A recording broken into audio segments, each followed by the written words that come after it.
Film की शुरुआत 1945 से होती है, जहां एक प्लेन में कोई गड़बड़ी हो गई थी, जिस वजह से उसे जापान की एक आइलैंड पर उतारा जा रहा था। ये काम एक सीनियर पायलट कर रहा था, जिसका नाम शिकिशिमा होता है। वो इस वक्त अपनी पूरी टीम के साथ था। आइलैंड पर आने के बाद वो एक सीनियर मैकेनिक के पास आया और उसे प्लेन ठीक करने को कहता है। शिकिशिमा खुद इस आइलैंड पर घूमने के लिए आगे बढ़ा। वो समंदर में अजीब तरह की मछलियां देखता है जो मरी हुई थी। घूम फिर कर वो रात को वापस आया। टीम के पास वो जैसे ही पहुंचा, सबको इमरजेंसी अलार्म की आवाज सुनाई देती है, जिस वजह से पूरी टीम घबरा गई, क्योंकि तभी इनके सामने गॉडजिला आ जाता है। वो आगे बढ़ रहा था। उसे देखकर सारे लोग काफी डर जाते हैं। वो भागने लगे। किसी को भी कुछ समझ नहीं आती। मैकेनिक कहता है कि हम इसे अपनी मशीन गन से मार सकते हैं। शिकिशिमा जी, आपको ऐसा करना चाहिए। अब शिकिशिमा गन तो लेता है, पर गॉडजिला के पास आने पर न जाने उसे क्या हुआ। वो मशीन गन से गोलियां ही नहीं चला पाता, इसीलिए सभी सिपाहियों को अपनी छोटी मोटी गन से गोलियां चलानी पड़ती है। ये देख गॉडजिला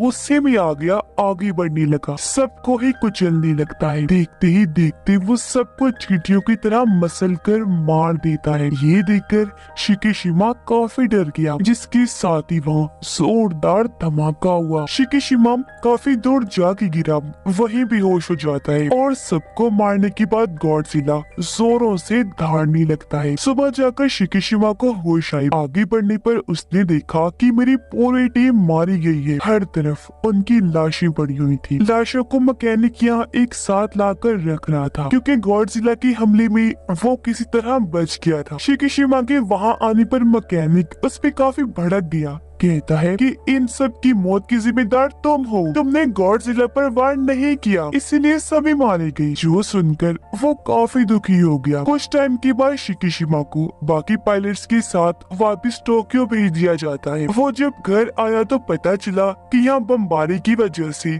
सब कुछ तहस नहस हो गया है। सारे घर टूट फूट गए, यहाँ तक कि शिकिशिमा का घर भी पूरा बर्बाद हो चुका था। यहाँ उसकी पड़ोसन मिली। कहती है कि तुम बच गए हो। रोती हुई बोली, पर मेरा बेटा मारा गया। शिकिशिमा पूछता है, क्या मेरे मॉम डैड जिंदा है? वो कहती है कि नहीं, यह सभी मारे गए हैं। दुखी होकर आगे बढ़ी, बार बार यही कहती रहती है कि हमारी किस्मत ही खराब है, जिसमें हमारे साथ ये सब हो गया। शिकिशिमा जब आगे बढ़ा तो पुलिस एक औरत के पीछे पड़ी हुई थी। उसने हाथ में बच्चा उठाया हुआ था। औरत जब भाग रही थी तो वो उसके सामने आ गया। तब औरत शिकिशिमा को वो बच्ची पकड़ाकर वहाँ से भाग जाती है। वो जब थोड़ा आगे बढ़ा तो वही औरत उसके पास आई।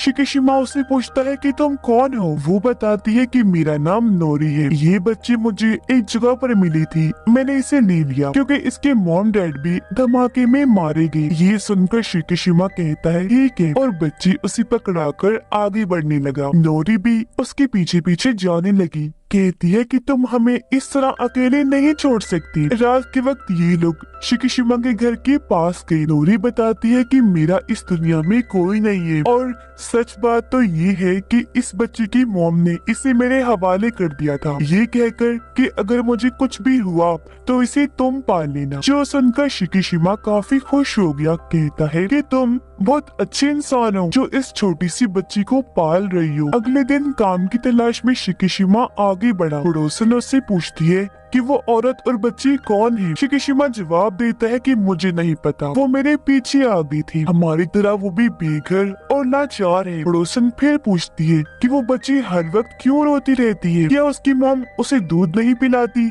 कोई चीज नहीं खिलाती? शिकिशिमा कहता है कि वो उस औरत नोरी की बच्ची नहीं है। ये सुनकर पड़ोसन को बच्ची पर तरस आ गया। वो उसे दूध पिलाती है। ये उसे शुक्रिया अदा कहती है और एक साथ ही रहने लगे। एक साल तक सब ऐसे ही चलता रहा। एक दिन शिकिशिमा कहता है कि मुझे गवर्नमेंट की एक नौकरी का खत मिला है, जिसमें मैंने समंदर की गहराइयों में मिशन करने जाना है। दरअसल मेरा काम वहाँ बॉम्ब्स को ढूंढकर उन्हें खत्म करना है, जो माइंस खुदाई करके वहाँ लगाए गए हैं। वो दूसरी जंग के दौरान अमेरिका और जापान ने लगवाए थे वहाँ। नोरी कहती है मगर ये काम काफी खतरनाक लग रहा है। शिकिशिमा कहता है कि हाँ है तो खतरनाक, लेकिन इसके बदले हमें बहुत सारा पैसा मिलेगा, जिससे हम जिंदगी में आगे बढ़ सकते हैं, बहुत खुश रहेंगे, जो बच्चे के लिए बहुत जरूरी है। नोरी कहती है मगर मैं तुम्हें मरने नहीं देना चाहती। शिकिशिमा कहते हैं पर मुझे कुछ नहीं होगा क्योंकि गवर्नमेंट हमें काफी अच्छी हथियार और कश्तियाँ दे रही है। पर अगले दिन शिकिशिमा जब काम पर गया तो उससे पता चला कि गवर्नमेंट ने इनके साथ बस झूठ बोला है क्योंकि इन्हें बस आम से हथियार और कश्तियाँ दी जा रही। यहाँ शिकिशिमा की मुलाकात डॉक्टर से भी हुई जो इस पूरे मिशन के हेड थी। डॉक्टर उसे भी कश्तियों के बारे में सारी बात समझा देता। डॉक्टर के लोग एक माइन बॉम्ब को ढूंढकर उस पर निशाना लगा रही थी। कई बार शूट करते ही लेकिन उनका निशाना ठीक नहीं लग रहा था, हमेशा चूक जाता था। मगर जब शिकिशिमा निशाना लगाता है तो वो आसानी से ही माइन बॉम्ब को फोड़ देता है, जो देखकर डॉक्टर काफी खुश हो गया। रात को शिकिशिमा को वही सपना आया जिसमें गॉडजिला उसके साथियों को कुचलता हुआ आगे बढ़ने लगता है। ये भयानक सपना देखकर शिकिशिमा चौंक कर उठ जाता है। अपने साथियों की मौत पर काफी दुखी होने लगा। नोरी उसे पानी पिलाती है। शिकिशिमा बताता है कि मुझे ऐसे भयानक सपने आते रहते हैं, उम्मीद करता हूँ कि जल्द मैं ये सब भूल जाऊँ। वो काफी दुखी होने लगा। तब नोरी उसे संभालती है। अब एक आइलैंड पर न्यूक्लियर धमाका हुआ जो अमेरिका ने करवाया होता है। फिर ऐसे वक्त गुजरता गया जहाँ शिकिशिमा अपनी टीम के साथ और भी कई सारे बॉम्ब्स को तबाह कर देता है और हंसी खुशी नोरी और बच्ची के साथ रहने लगता है। ये लोग अपना घर भी बना लेते हैं जहाँ शिकिशिमा अपने पूरे टीम को लाया। नोरी सबके लिए खाना बनाती है। सब काफी खुश हुए। उन्होंने तारीफ की। कहती है भाभी खाना बहुत मजे का बना है। ये सुनकर नोरी कहती है मैं शिकिशिमा की वाइफ नहीं हूँ, जो सुनकर पूरी टीम काफी चौंक जाती है। तब शिकिशिमा उन्हें बताता है कि धमाके की बात से ही ये मेरे साथ रह रही है क्योंकि इसका मेरी तरह कोई भी नहीं है और ये बच्ची भी हम दोनों की नहीं है। जिस पर टीम कहती है कि आप दोनों को शादी कर लेनी चाहिए। एक दिन नोरी शिकिशिमा को कहती है कि मुझे एक जगह पर नौकरी मिली है, मैं जल्द ही अपने पैरों पर खड़ी हो जाऊंगी और बच्ची को पड़ोसन संभाल लेंगी। मेरी उनसे बात हो गई है। जिस पर शिकिशिमा भी मान जाता है। अब बताया गया कि अमेरिका जगह जगह न्यूक्लियर हमले करवा रहा है जिसका उल्टा असर ये हुआ कि गॉडजिला और ज्यादा बड़ा खतरनाक और ताकतवर बन गया है और अब वो जापान की तरफ बढ़ रहा था। अब ये टीम जब आगे बढ़ी तो इन्हें वो शिप बर्बाद हुई नजर आई जो 1945 में गॉडजिला की हमले से बर्बाद हुई थी। ये देखकर टीम काफी चौंक गई। वो सोचते हैं कि ये काम भला कौन सा जानवर कर सकता है जो इतना बड़ा था। तब शिकिशिमा बताता है कि ये गॉडजिला ने किया था क्योंकि वहाँ उसे मरी हुई मछलियाँ नजर आ जाती है। वो बताता है कि जब भी गॉडजिला ऊपर आने वाला होता है तब वो नीचे के जानवरों को मार कर ऊपर भेज देता है। ये चीज मैंने एक आइलैंड पर देखी थी। अब अचानक ही कई सारी बड़ी मरी हुई मछलियाँ शिप के चारों तरफ फैल जाती है, जो देख शिकिशिमा काफी घबरा गया क्योंकि समझ गया था कि यहाँ पे गॉडजिला आ रहा है। वो डरते हुए कहता है कि हमें यहाँ से जल्द निकलना चाहिए। जिसके साथ ही गॉडजिला पानी से बाहर आ जाता है। वो इनकी शिप के पीछे लग गया था और ये लोग तेजी से आगे बढ़ रहे थे। शिकिशिमा और डॉक्टर एक काफी बड़ा बॉम्ब पानी में फेंकते हैं जो गॉडजिला से जा टकराता है। इन्होंने कई सारे धमाके किए पर गॉडजिला का जिस्म इतना मजबूत था कि इन धमाकों का उस पर कोई असर नहीं होता, बल्कि अब वो अपना मुंह भी बाहर निकाल कर आगे बढ़ने लगता है। ये लोग एक और बॉम्ब पानी में फेंकते हैं लेकिन बॉम्ब को फोड़ने वाली तार ही कट हो जाती है। इसीलिए शिकिशिमा ऊपर आकर मशीन गन से गॉडजिला के मुंह में कई सारे शॉट्स करता है जिससे वहाँ धमाके होने लगे और गॉडजिला के मुंह का एक हिस्सा तबाह हो जाता है। लेकिन अचानक ही खुद ब खुद हील होकर ठीक हो जाता है और अब वो पूरा उठ खड़ा हुआ। इससे पहले शिप पर हमला करता तभी दूसरी साइड से जापान की आर्मी आकर अंधाधुंध गॉडजिला पर हमले करने लगती है, जिससे वो काफी गुस्से में आ गया। शिप के नीचे से जाकर हमला कर देता है, पूरी शिप को पलटने लगा। मगर वो लोग अभी भी नहीं रुकते, बार बार उस पर वार करते रहते हैं, जिससे गॉडजिला भी जख्मी हो गया पानी में चला जाता है और अब वो खतरनाक लहरें छोड़कर शिप को पलट के ही रख देता है। फिर पानी से बाहर आकर जोर से दौड़ने लगा। शिकिशिमा की टीम काफी डर जाती है और अब वो वापिस से पानी में चला जाता है। इस हमले में शिकिशिमा भी काफी काफी जख्मी हो गया। वो जब घर आया तो नोरी उसे देखकर काफी परेशान हो जाती है, कहने लगी कि तुमने इतने सालों से हमें संभाल रखा है पर आज तक नहीं बताया कि तुम इतने परेशान क्यों रहती हो। शायद तुम मुझे अपनी जिंदगी का हिस्सा नहीं समझती और अगर तुम अपने दुखों को सुनाकर बांट लोगे तो वो तुम्हें कम लगेंगे। तब शिकिशिमा बताता है कि 1945 की मेरी गलती की वजह से सारी टीम मारी गई। मुझे मशीन गन से गॉडजिला को मारना था लेकिन मैं काफी डर गया। हमला मुझसे हुआ ही नहीं, जिस वजह से गॉडजिला ने मेरी पूरी टीम को मार दिया। ये सुनकर नोरी उसे संभालती है कि देखो, जो किस्मत में लिखा है वो होकर ही रहता है और जिसे जिंदा रहना है वो किसी भी हालत में नहीं मरेगा। शिकिशिमा कहता है, मैं हर रोज ये चीजें याद करके मरता हूँ, काश मैं भी उनके साथ उसी आइलैंड पर ही मर जाता। नोरी फिर उसे समझाती है कि देखो, अगर आज तुम जिंदा हो तो जरूर तुम्हारी जिंदगी का कोई बड़ा मकसद बाकी। उधर समंदर में गॉडजिला फिर से आ गया, जो अब एक शिप की तरफ बढ़ने लगता है। वो टीम भी गॉडजिला पर अंधाधुंध हमले करने लगती है। घर में शिकिशिमा बच्चे के साथ था, जहाँ अचानक इमरजेंसी अलार्म बजने लगता है। रेडियो में बताया जा रहा था कि गॉडजिला ने एक शहर पर हमला कर दिया है। जो सुनकर शिकिशिमा को नोरी के लिए काफी फिक्र होने लगी, क्योंकि वो भी उसे शहर में ही नौकरी के लिए गई, जबकि उस शहर में गॉडजिला तबाही मचाता हुआ आगे बढ़ने लगता है। इस वक्त नोरी एक ट्रेन में बैठी गॉडजिला को देख रही थी और अब वो उस ट्रेन पर ही हमला करके पूरी ट्रेन को ही उठा लेता है। वो नोरी वाले ट्रेन के डब्बे को मुंह में लेकर चबाने लगता है। नोरी काफी डर गई, जो एक जगह लटकी हुई थी, और अब वो अपनी जान बचाने के लिए पानी में कूद पड़ती है। यहाँ कुछ रिपोर्टर्स गॉडजिला की रिपोर्टिंग कर रही थी, उसकी वीडियो बनाकर। उन्हें वो देख चुका था और अब गॉडजिला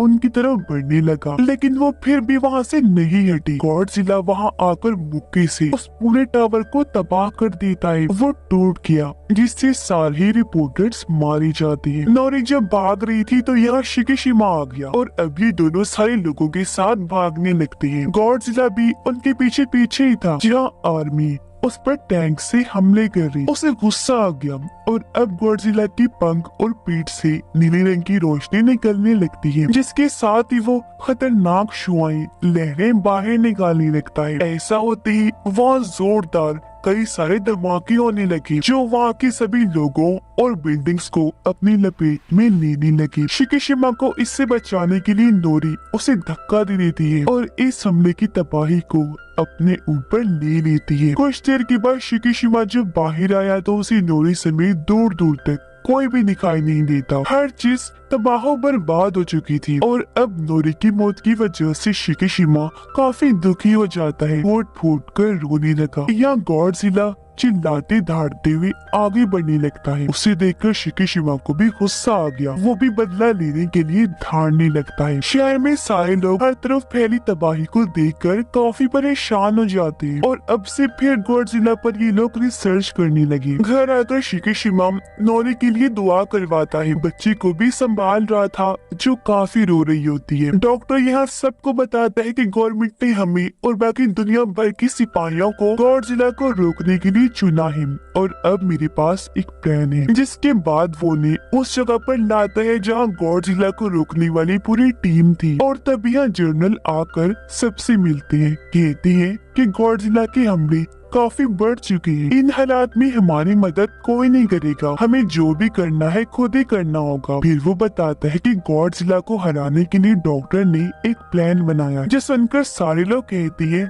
कि हमने गॉडजिला को अपनी आंखों से देखा है, वो बहुत ताकतवर खतरनाक है, उसे हम किसी भी तरह नहीं रोक सकते। ये सुनकर डॉक्टर कहता है, मैं एक नेवी ऑफिसर भी हूँ, साथ ही एक साइंटिस्ट भी हूँ। हमने गॉडजिला पर हमला किया था, जिसमें हम कामयाब भी हुए थे। हमने उसका आधा चेहरा धमाके से उड़ा दिया था, लेकिन वो दोबारा हील होकर ठीक हो गया था। पर इस बार हमारे पास नया प्लान है। हम शिप्स के जरिए गॉडजिला के जिस्म के अलग अलग हिस्सों पर गैस के सिलेंडर लगा देंगे, फिर उसी की स्पीड से काफी तेजी से उसे समंदर की गहराइयों में फेंक दिया जाएगा। जिस समंदर में हम ये करने वाले हैं वो काफी गहरा है। गहराई में जाने की वजह से प्रेशर उसका जिस्म बर्दाश्त नहीं कर पाएगा, जिससे वो मर सकता है। ये सुनकर एक ऑफिसर पूछता है कि अगर उसे कुछ ना हुआ तो। इस पर डॉक्टर कहता है कि अगर कुछ ना हुआ तो फिर हमारे पास प्लान बी भी है। प्लान बी में गॉडजिला जब पानी की गहराई में होगा तब उसके जिस्म पर लगाए गए सिलेंडर्स पर बैलून्स गुब्बारे खुल जाएंगे, जिससे गॉडजिला जिस स्पीड से नीचे गया था उसी स्पीड से वापस ऊपर आने लगेगा। 2-3 बार बैलून्स के खुलने पर वो प्रेशर बर्दाश्त नहीं कर पाएगा और उसकी मौत हो जाएगी। ये सुनकर एक ऑफिसर पूछता है, सर आपको यकीन है कि इन हमलों से गॉडजिला मारा जाएगा? इस पर डॉक्टर कहते हैं कि शायद, लेकिन ये हमें करना ही पड़ेगा क्योंकि इसके अलावा हमारे पास और कोई रास्ता नहीं है। उसका साथ जर्नल भी देते हैं कि गॉडजिला पहले ही काफी कुछ तबाह कर चुका है, अब हमें उसे रोकने के लिए ये जरूर करना चाहिए, जिसके लिए वहाँ के सारे ऑफिसर्स मान जाते हैं। शिकिशिमा अपनी पूरी टीम के पास आया। डॉक्टर उन्हें कहता है कि गॉडजिला को समंदर में सही जगह पर लाने के लिए हमें एक प्लेन को तैयार करना है जो हथियारों से भरा हो, और अब मुझे एक बेहतरीन मैकेनिक की जरूरत है जो ऐसा प्लेन तैयार कर दे। ये सुनकर शिकिशिमा कहता है कि ये काम मेरा दोस्त मैकेनिक कर सकता है,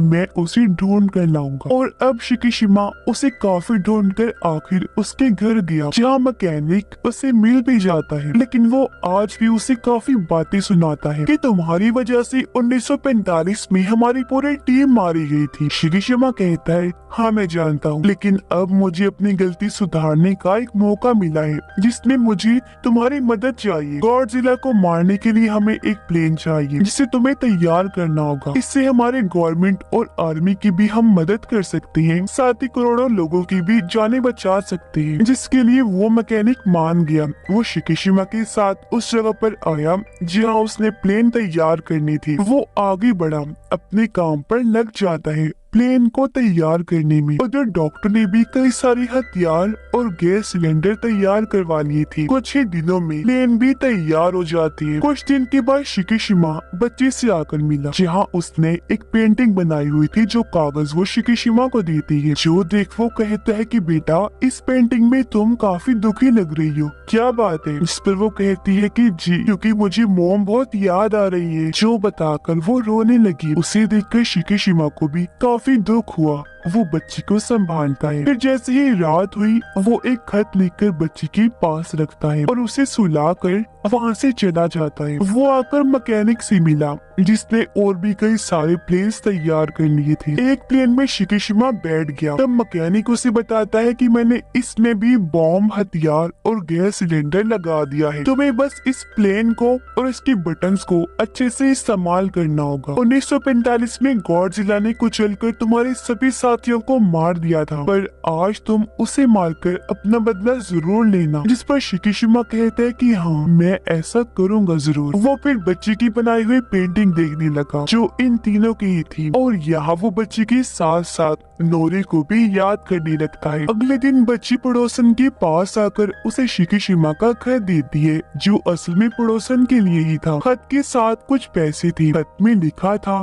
कि इन पैसों से बच्ची का ख्याल रखना। जो अधिक पड़ोसन समझ गई कि अब शिकिशिमा जिस मिशन पर गया है वहाँ से वापस कभी नहीं आएगा। जबकि उधर सभी शिप्स समंदर में आगे बढ़ने लगती हैं अपने लोकेशन पर जहाँ इन्हें जाना था। वो पानी में डिवाइसेस की मदद से आवाज पैदा करती है गॉडजिला को परेशान करने के लिए, जबकि शिकिशिमा अब अपने प्लेन को लेकर उड़ जाता है। गॉडजिला डिवाइसेस की आवाज से परेशान होकर पानी से निकलकर एक शहर में आ गया था। शिकिशिमा प्लेन को लेकर गॉडजिला के काफी करीब से गुजर जाता है, फिर उसके चारों तरफ घूमकर हमले करने लगता है गॉडजिला को भड़काने के लिए। अब गॉडजिला उसके प्लेन का पीछा करने लगा, इसलिए शिकिशिमा उसे लेकर समंदर में अपनी मेन लोकेशन की तरफ बढ़ने लगा। तब डॉक्टर उन्हें आता हुआ देखकर काफी खुश हो जाता है और वो सभी शिप्स को तैयार होने के लिए कहता है, जबकि शिकिशिमा और गॉडजिला समंदर में लगातार आगे बढ़ रहे थे। और अब जैसे ही शिप्स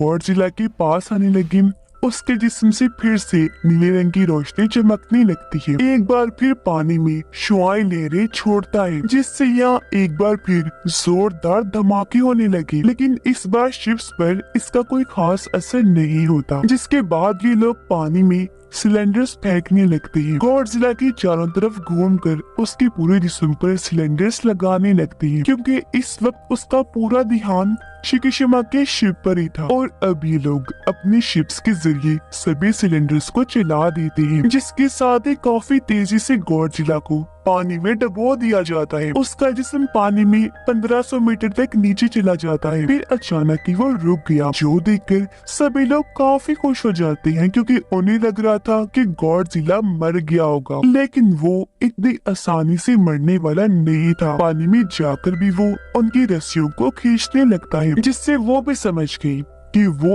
अभी तक जिंदा है। इसलिए अब वो प्लान बी के मुताबिक सिलेंडर में लगाए गए बैलून्स को ओपन करने लगती है, जिससे गॉडजिला एक बार फिर से तेज स्पीड में ऊपर आने लगता है। लेकिन 800 मीटर पर आने के बाद वो रुक जाता है और अब वो उन बैलून्स को एक एक करके तोड़ने लगता है। इसीलिए अब रस्सियों को खींचकर गॉडजिला को ऊपर लाने की कोशिश की जाती है। कुछ ही देर में वो ऊपर आ तो गया, पर उसके जिस्म पर एक भी खरोच नहीं आई होती। वो जोर से दहाड़ने लगा, फिर से श्वाम की लहर बनाने की तैयारी करता है। उसका खतरनाक बड़ा सा मुंह देखकर सब लोग काफी डर जाते हैं। अपनी मौत को सभी लोग अपनी आंखों के सामने देख रहे थे। वो हिम्मत अब हार चुकी थी, लेकिन अभी भी शिकिशिमा प्लेन में बैठकर आगे बढ़ रहा होता है, जहाँ उसे अपने मरे हुए साथियों के साथ ही नोरी की भी याद आने लगती है और उसे एक बार फिर बदले का ख्याल आया। इसीलिए अपने प्लेन को लेकर वो गॉडजिला के मुंह में ही घुस जाता है और अब जैसे प्लेन तबाह हुआ, काफी बड़े धमाके के साथ गॉडजिला का पूरा मुंह ही उठ जाता है। ये देखकर डॉक्टर और सारे लोग शिकिशिमा की मौत पर काफी दुखी हो जाते हैं, पर कुछ ही दूरी पर पैराशूट पर उड़ते हुए उन्हें शिकिशिमा नजर आ जाता है, जो देखकर सभी काफी खुश हो जाते हैं कि थैंक गॉड वो अभी जिंदा है। इस सब के बारे में रेडियो के जरिए मैकेनिक को भी पता चल गया था, जो जानकर वो भी काफी खुश हो जाता है और उसे याद आया कि हाँ, मैंने शिकिशिमा को बताया था कि इस प्लेन में पैराशूट भी है। उसे इस बात से काफी खुशी हुई कि उसने अपनी जहानत से इस मिशन को कामयाब बना लिया, क्योंकि ये पैराशूट से उड़ते हुए शिकिशिमा देखता है कि गॉडजिला का बिना मौका जिस्म नीली रोशनी छूटते हुए कई सारे टुकड़ों में बढ़ जाता है और वो सारे टुकड़े पानी में जा गिरते हैं और इस तरह गॉडजिला का खात्मा हो जाता है। सभी लोग शिकिशिमा की बहादुरी पर काफी खुश हुए, उसे इज्जत के तौर पर सल्यूट करते हैं और अब यह मिशन के पूरा होते ही ये लोग वापस बेस पर आए, जहाँ भी सारे लोग काफी खुश थे। यहाँ मैकेनिक शिकिशिमा से मिलकर उसे गले से लगा लेता है, कहने लगा कि शुक्र है आखिरकार अपनी बहादुरी से तुमने ये कर ही लिया। यहाँ उसे मिलने पड़ोसन और बच्चे भी आए। पड़ोसन उसे एक खत देती है, जो पढ़कर शिकिशिमा काफी हैरान भी हुआ, साथ ही काफी खुश भी हो जाता है, क्योंकि ये खत नोरी का था, जो भी जिंदा थी और घर में इनका इंतजार कर रही थी। ये लोग घर आकर नोरी से मिलते हैं, जो हमले में किसी तरह बच गई थी पर काफी जख्मी थी। ये तीनों एक दूसरे से मिलकर बहुत खुश हो जाते हैं। नोरी उससे पूछती है, क्या तुम्हारी जंग खत्म हो गई? जिस पर वो मुस्कुरा कर कहता है कि हाँ, और मैं कामयाब रहा। इस पर तीनों मिलकर काफी खुश हो जाते हैं और अब एक फैमिली की तरह रहने का फैसला करते हैं। लेकिन एक बुरी खबर समंदर की गहराई में दिखाया गया कि गॉडजिला के जिस्म के टुकड़े फिर से रिजनरेट हो रहे हैं, यानी फिर से ठीक होकर आपस में मिल रहे थे, जो हो सकता है कि पूरा गॉडजिला फिर से बना ले, जो बात बहुत खतरे वाली थी। और इसी के साथ ही इस फिल्म की कहानी